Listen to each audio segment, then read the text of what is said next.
I was like, all right, Jackie Chan, I have a black belt. I'm cool. I'm Nice. good.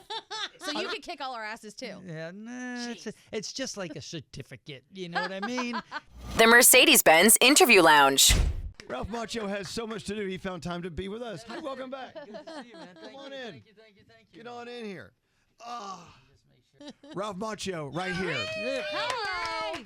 Good to be back home. Wait, it is. Yeah. Is it home? It kind of feels like it with you guys. I know. Oh, that's nice. That makes me feel And good. New York is home. So today's the big day. Karate Kid Legends is out today, but that doesn't make sense. I saw it out yesterday. Uh-huh. It came out like what does that mean? If it comes out today, why did it come out yesterday? Yeah, this is I think there's this new the new normal is the movie opens on the Friday, but you can go see it on the Thursday. I don't get it, but it's and then you start reading, oh, so and so did X amount in previews, so they could call it that 4-day weekend. It's everything. Oh, it's an accounting money thing. Yeah, well, yes, Tricksters. that's kind of the bottom line. But I don't. But the 30th is the release date. But Did they send you the popcorn bucket? No, but it looks cool. It looks cool, It right? really It's looks a piece cool. of wood. You got to karate chop it in order to get your karate popcorn. chop, and you get to your popcorn. You have to work a little bit to get your snack. There's going to be a lawsuit here. Yeah.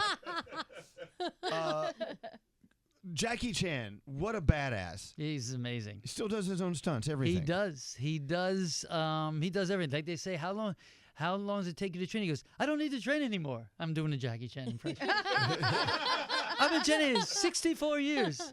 And I, on the other hand, need to train and need to stretch and need to dive into injury prevention before the cameras roll.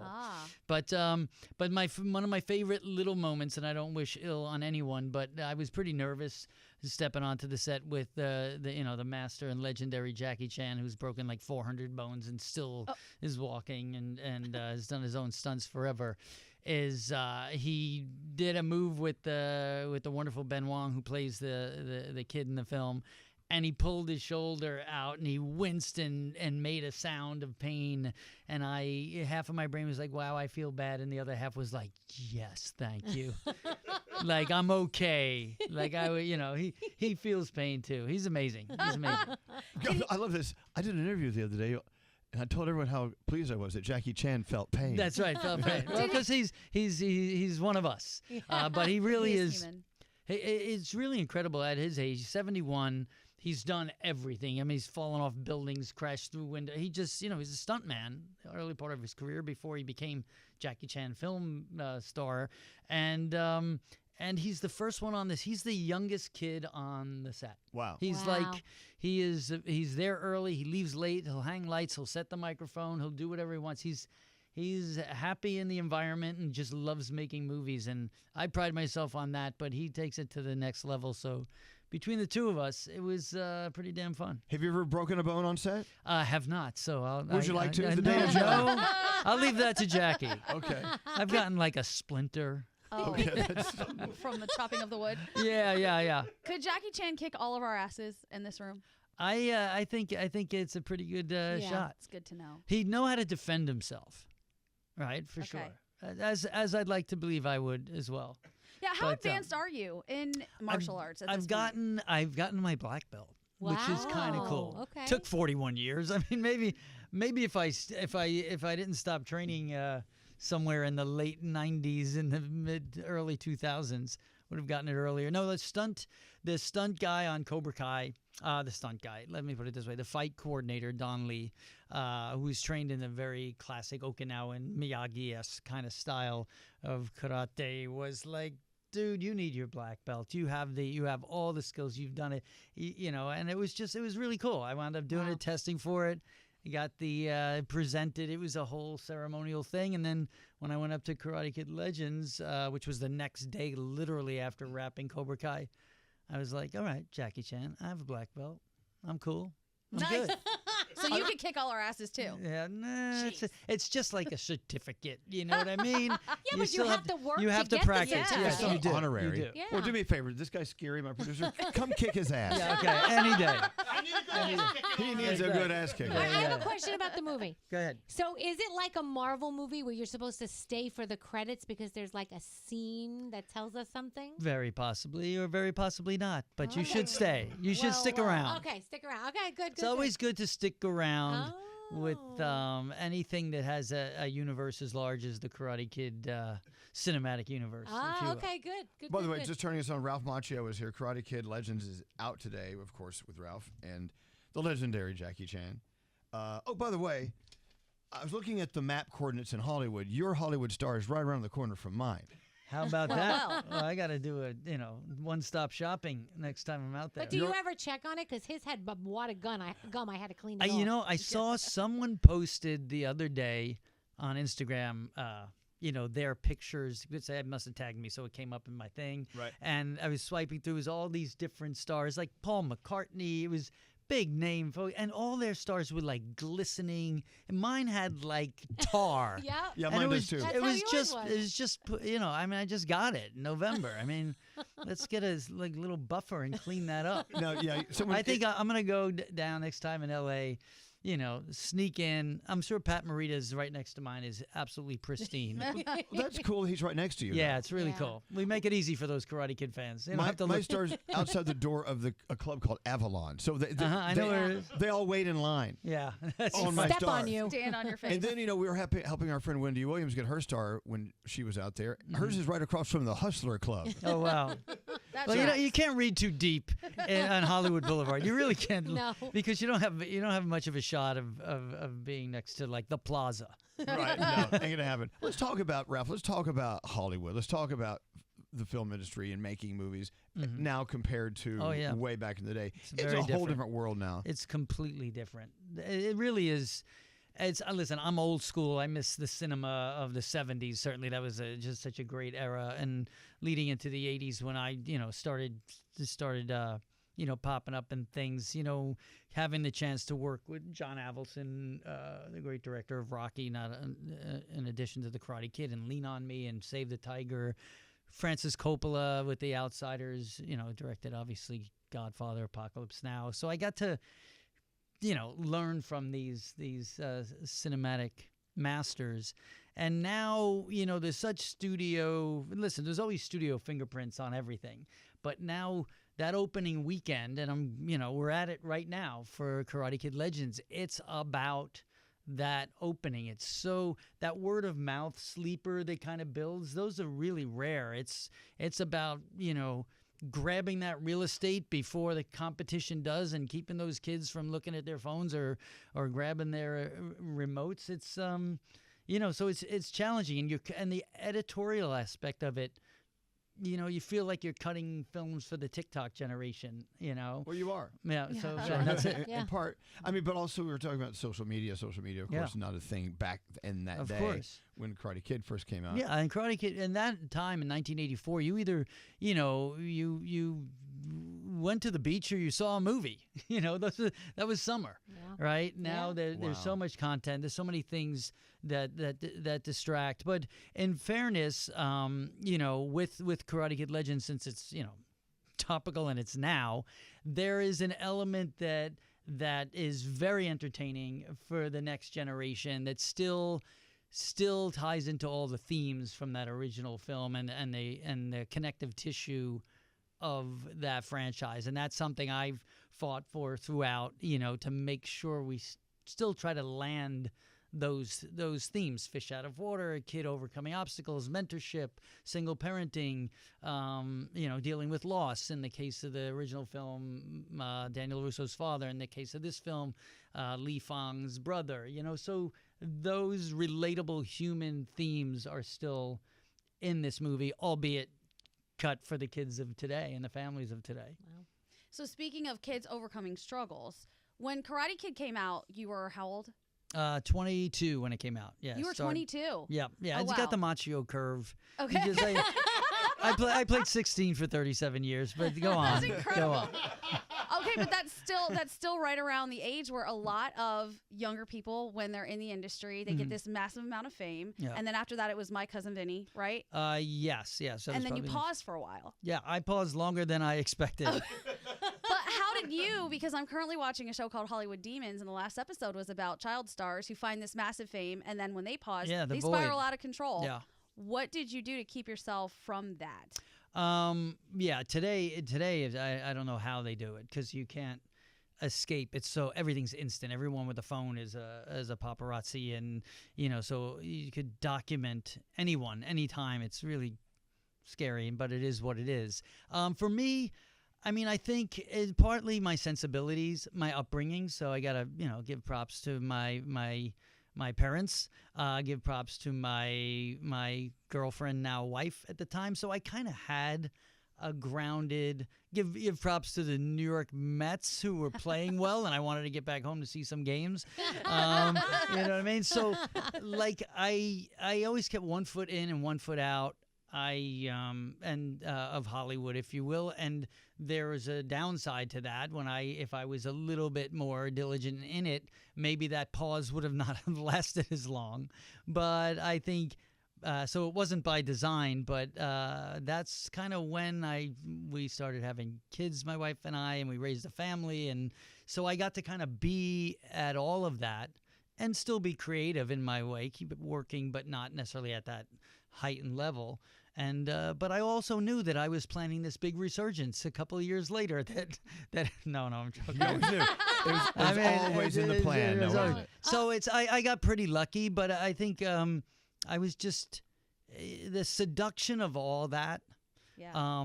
I did feel that void. I did have darker times where I just, it's just like when I stayed away from Hollywood. Just being there was just so daunting, and you would drive on the studio lot and the guy would wave, and now you get to the studio lot and they want your name and they ask you to spell it for them, and you're waiting in line, and they used to just go right through that. Yeah. That plays on someone an insecure mind that starts playing. Or the billboards are way bigger when other people's movies are on them.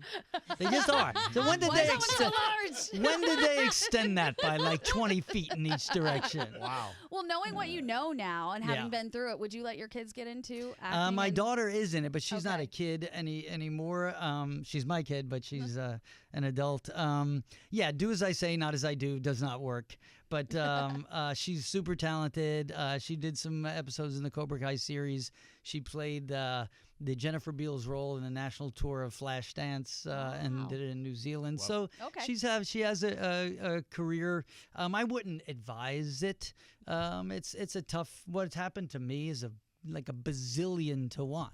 I mean, you think of coming into The Outsiders at the onset, and then the Karate Kid exploding that way, and then My Cousin Vinny, and then now the Cobra Kai, the last 8 years of that, and then back on the big screen with the movie that kind of launched it all for me. There's not many examples of that.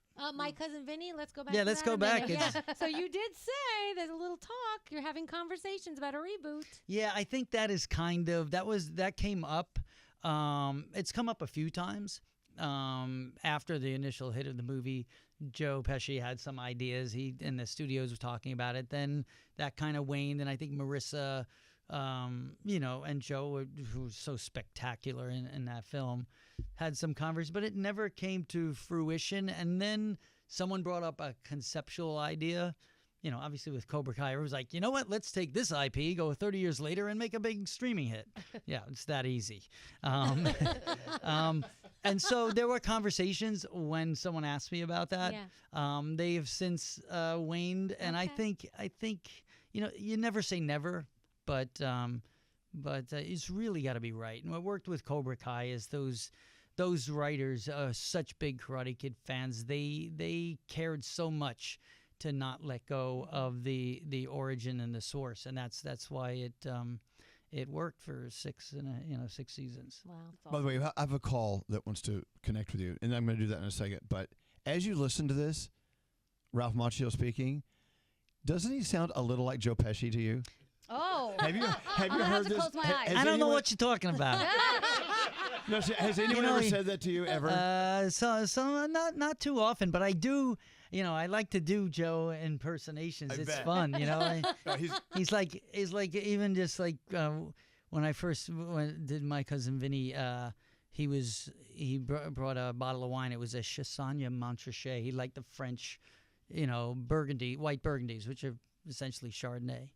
And we'd like have one glass in for dinner, and then we'd have another glass. He goes, I said, wine makes me tired, and I've since really become a fan, and wine's a hobby of mine, tasting great wines. And he goes, it makes you tired. It's a depressant, then it's a stimulant. Which is basically you're gonna fall asleep and then wake up at 2 o'clock in the morning and not get back to bed. That's what he does. Right. He knows. Joe Pesci knows. All right, Jennifer. Hi, Jennifer. Are you still there? Yes, I'm here. Oh, Hello. good. Is this Elvis? Yeah, but you're also on with Ralph Macchio. Say hello. Hey, Jennifer. Oh my God. Hi, Ralph. How are you? Uh-oh. I'm doing great. Jennifer, is Oh it my true God, I'm Ralph so was your excited. number one crush in the 80s?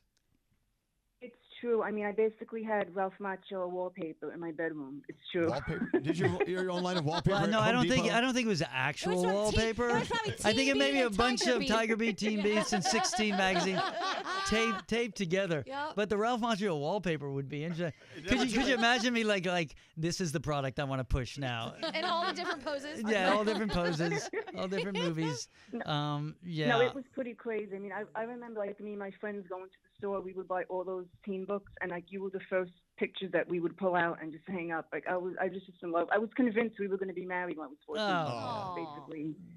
Well, wait, what, Danielle? What? Jennifer, did you make out with the poster? Come on. I did not. Good girl, Jennifer. That's not the Hoboken way. It's not. We don't go like that in Hoboken. We Oh, don't. yeah. Danielle used to make out with posters. So yes, I did. I had my Greg Evigan from BJ and the Bear poster. Oh, BJ and my the Bear. And it had okay. it wound up with a little rip in his mouth because I would kiss it all the Oh, time. You my tongue God. kissed it then. I did tongue kiss My it. God. Kissing your It's a wall. little sad. Let's not go there. You went there. Well, Jennifer, do you remember when you first saw Ralph? Of course, which film did you see him in first?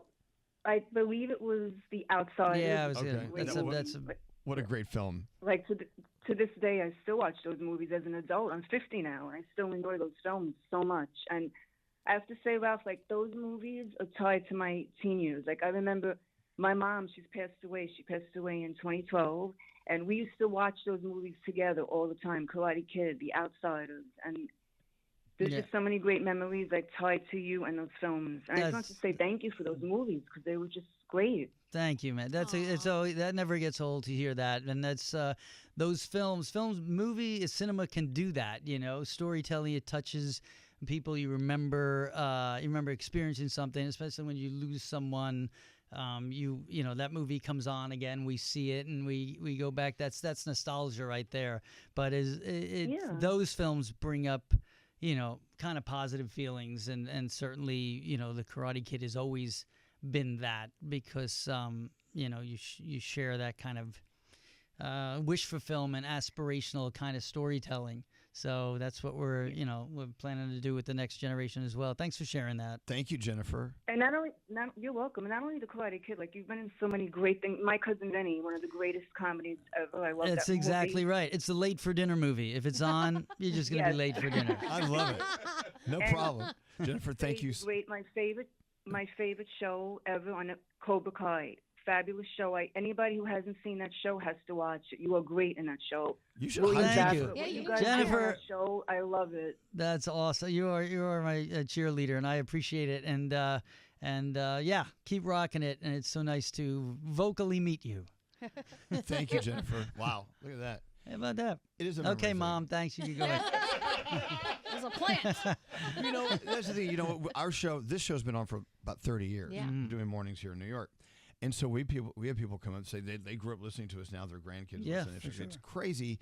But, to be in this, I guess, this club of being around for a while, being there to be a voice in people's lives or an actor or a character in people's lives back in the day, and they still go back to those days and the feelings they had then because of you when they see you today. That's pretty cool. It's amazing. It's amazing. And in a world, not to get too dark and deep, that doesn't bring a lot of joy on a daily basis, it's nice to be on that side of it, and that's like people ask me about, this Daniel LaRusso character that has become a piece of pop culture and a piece of people's childhoods. Now I have 10-year-old kids that are running up to me like they're meeting Santa Claus, know who Mr. Miyagi is, and think he's cool. It's kind of, and they'll talk about watching the movies with their parents or watching the Cobra Kai series, and this was an inspirational story from my brother who had a difficult time in high school or whatever. Now it's like, you know what? Why not talk about? Why not celebrate that? And now, with the new movie, you have a whole new generation of kids that'll back themselves into that entire franchise, and that's kind of a good. At my age, that feels like a good thing to do. Oh, it's very good. And I was looking, of course, at your list of accomplishments with your the projects you've worked on. You were never ever in that I know of any film or show that was like crazy murdering, blood gushing. Yeah, that's next. That's no, I've never. They chose you or you chose them? No, listen, I'm not a big horror fan. I don't like any kind of gratuitous violence. I mean, it doesn't kind of make sense to me. But to play a character, to find the right kind of, because we all have many sides to us and sometimes darker sides, or I would be open to that genre in a kind of cool cinematic way. So it just hasn't presented itself. There were one or two offers that actually came, but the projects never got off the ground for me to sort of go to a place that we haven't seen before in a kind of dark and slightly twisted way. So I'm open to that but as far as just being in a slasher movie for the sake of people screaming, covering their eyes, and going, it's not my. It's not my serial killer roles. Serial killer would be interesting. Okay, that would be because that psyche to like kind of study that would be interesting from a creative aspect. I don't, that would be a deep dive. To be the. The Dexter. Well, that's I was about to bring up Dexter. Yeah, right. Having your own kill Michael room. C. Hall, what a phenomenal performance. Exactly. But I've run into a few filmmakers that have been very successful in those genres, like in the higher end versions, and so those conversations about you take, the likable every guy or whatever you may categorize me as. And then turn it up on its ear, I'd be open to those conversations. But yeah, just doing, I guess I was in Artie Lang's Beer League. That wasn't a slasher movie, but that was a pretty hard R-rated, I must have missed that one on the list. You probably shouldn't have brought that up. No. But it's radio. It's a tie-in. It's all good. Artie Lang, a good friend. He was a sweet. I enjoyed working with him very much. But that's, All right. And there's a lot of fans of that movie. I run into them on the street, and they are just like... Well, they're usually living on the street. Yes, usually, yes. When I step over them on the sidewalk, they comment on how much they love Ralph Macchio, of course, Karate Kid Legends is out today, and we love it when you come visit us, Ralph. Thank you for spending time. It's great to be here. Thank you, guys. I appreciate it. The Mercedes-Benz Interview Lounge.